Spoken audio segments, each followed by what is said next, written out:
Hello everyone, my name's Brody, and on today's episode of Brody's Learning Adventure, we'll be learning about a man and his plan, more progressivism.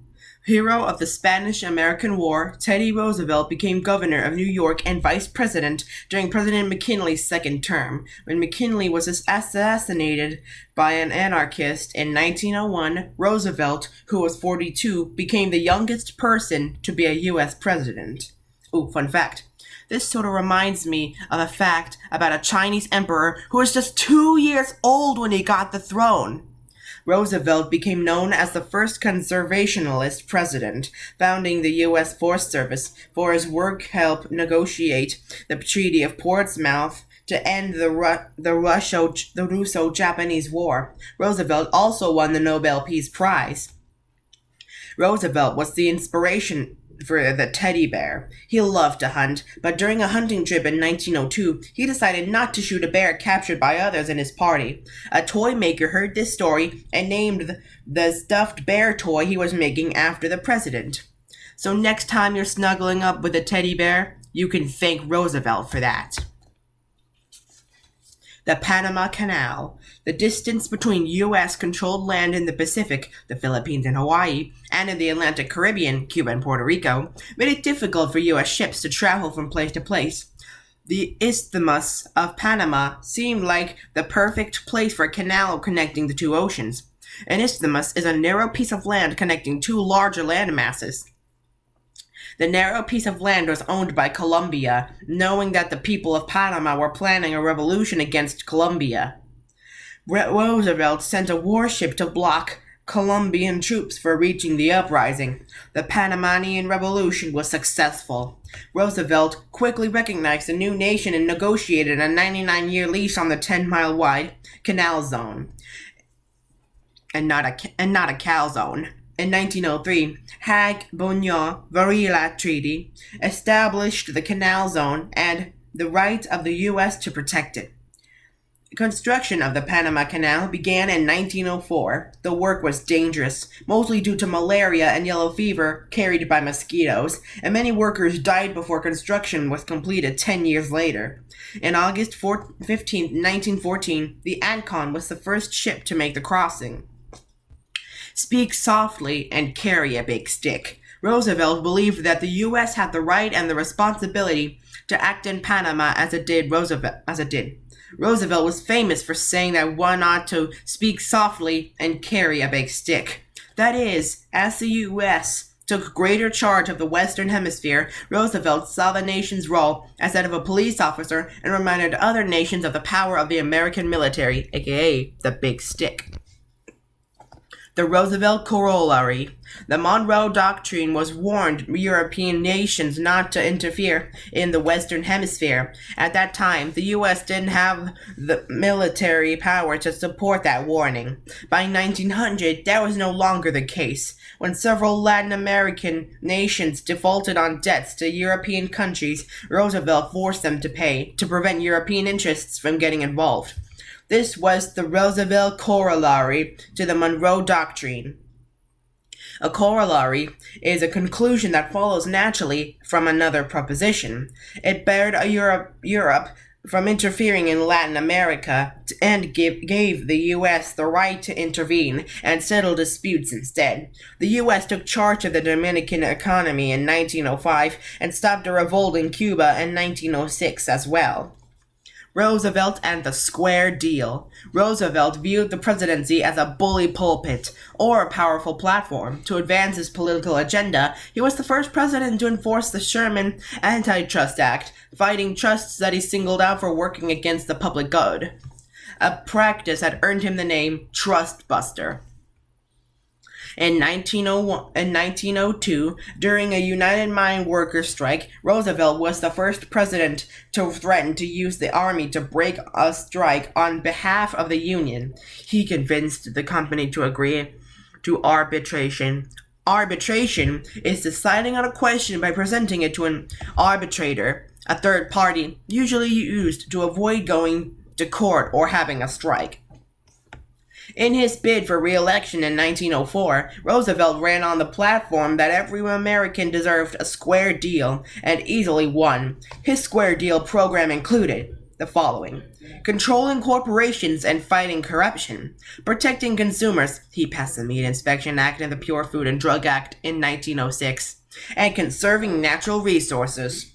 Taft, a progressive? Roosevelt wanted Republican William Howard Taft to succeed him as president. In 1908, Taft defeated the Democratic nominee William Jennings Bryan and Eugene V. Debs, who ran on the socialist ticket. Taft supported the 16th Amendment to establish federal income taxes and the 17th Amendment to establish the direct election of U.S. senators. However, Taft didn't lower tariffs or support conservation. Dollar diplomacy. While Roosevelt's big stick was the military, Taft preferred a big wallet.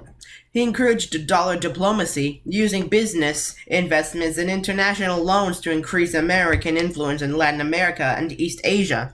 Taft was reluctant to resort to violence, but did sometimes use the military to protect American investments, which led to resentment in South and Central America.